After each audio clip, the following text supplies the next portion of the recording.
Évangile de Jésus-Christ selon saint Matthieu.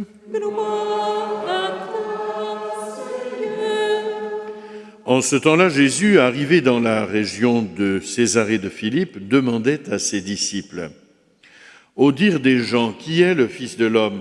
Ils répondirent: pour les uns Jean le Baptiste, pour d'autres Élie, pour d'autres encore Jérémie ou l'un des prophètes.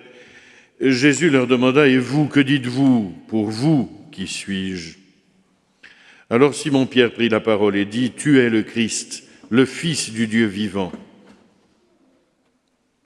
Prenant la parole à son tour, Jésus lui dit: heureux es-tu, Simon, fils de Jonas.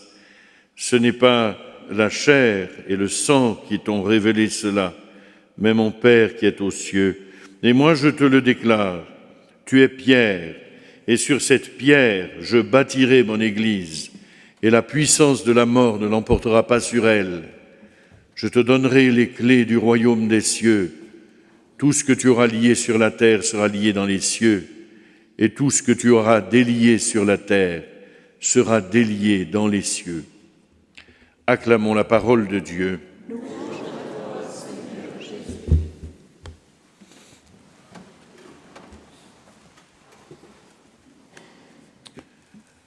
Cela a dû vous arriver comme à moi. Vous savez, on pense connaître quelqu'un, et à l'occasion de tel ou tel événement, eh bien, cette personne se révèle être très différente de ce que l'on pensait, en bon ou en mauvais. Mais finalement, on n'avait pas bien compris la personne, on n'avait pas bien cerné. Et ce qui nous prouve qu'il est quand même très difficile de connaître véritablement quelqu'un. Et nous le voyons dans ce passage d'Évangile. Pour vous, qui suis-je? Demande Jésus. Et il dit: mais qu'est-ce qu'on dit de moi? Et alors chacun va porter son regard sur Jésus. Mais si l'on note bien les réponses, eh bien la référence reste strictement hier. Jésus est un prophète d'autrefois qui serait revenu, un prophète lointain ou moins lointain. Mais notre regard et notre intelligence sont toujours tournés vers ce dont nous avons fait l'expérience, ce que nous connaissons, ce dont nous sommes sûrs, de nos repères. Nous comparons avec ce que nous avons connu. Ben oui, Jean-Baptiste, Élie ou Jérémie, l'un des prophètes. Voilà, tout ça on connaît bien. Et c'est peut-être encore plus valable lorsque, comme c'est le cas aujourd'hui, notre monde est en perte de repères, indécis, inquiet, dans le brouillard. Alors on va chercher nos repères dans ce qui est sûr, dans ce qui nous rassure, dans ce qu'on connaît. Et alors c'est le repli sur soi. On se rassure avec ce que l'on sait, ce que l'on connaît. Mais les disciples se trouvent devant Jésus, se trouvent confrontés à la nouveauté radicale de ce qu'apporte Jésus-Christ, qui remet en cause les traditions, les habitudes, la manière de faire. Et les disciples n'arrivent pas à oser exprimer l'impensable. Face à Jésus, on se dit, mais finalement, ceux qui remettaient en cause l'ordre établi, c'était les prophètes. Alors Jésus est un prophète. Ça, c'est un repère qu'on connaît bien. Pour faire et dire ce que fait et dit Jésus, il faut vraiment que ce soit un prophète, parce qu'il n'y a qu'un prophète qui peut, au nom de Dieu, prendre à partie son peuple, le pousser à changer, à se convertir. Seulement, nous n'assistons pas, avec la venue de Jésus, à un nouveau courant prophétique. En Jésus, c'est Dieu lui-même qui parle, c'est Dieu lui-même qui agit. Ce Jésus, c'est Dieu vivant au milieu des hommes. Et il n'y a que Pierre pour franchir ce seuil de l'impensable. Tu es le Christ, le Fils du Dieu vivant. La voilà la foi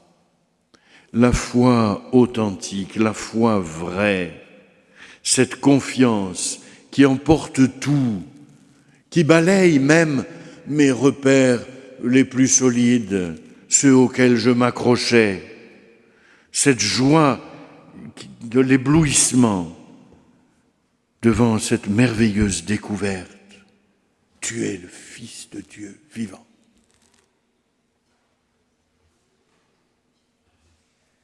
Si nous lisons ce texte en ce jour, c'est parce que toute la tâche du successeur de Pierre est ici résumée. Quand j'ouvre le journal et qu'on parle de l'Église, quand ce n'est pas pour des scandales, c'est toujours dans la rubrique patrimoine. Voilà. Nous, on est là, c'est le conservatoire de la poussière. Mais le successeur de Pierre n'est pas un conservateur de musée. Ce n'est pas un chef de parti, ce n'est pas un chef d'État. Il est avant tout un homme livré à la grâce de Dieu, inspiré par lui pour être pierre de fondation de l'Église que nous formons. Un conclave, ce n'est pas l'histoire d'une élection. Le pape est celui qui, poussé par l'Esprit Saint, clame la foi dans ce monde indifférent ou hostile.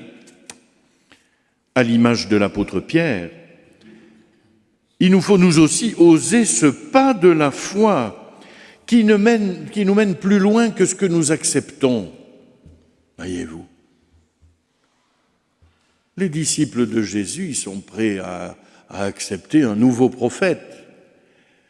Mais seul Pierre ose reconnaître en Jésus le Christ, le Messie.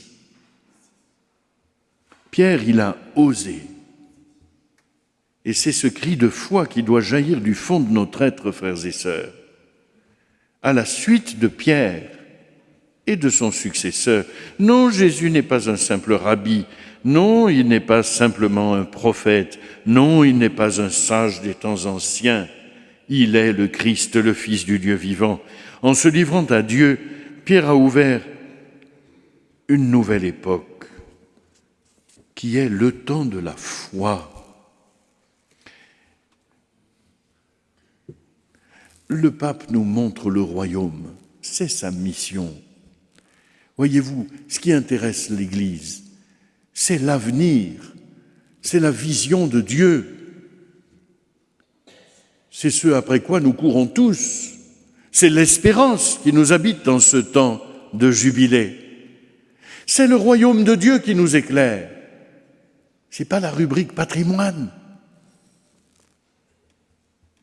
Et le pape, fidèle à la foi de toujours, a pour tâche de guider l'Église dans le temps des hommes vers le royaume de ce Dieu qui sans cesse fait toutes choses nouvelles.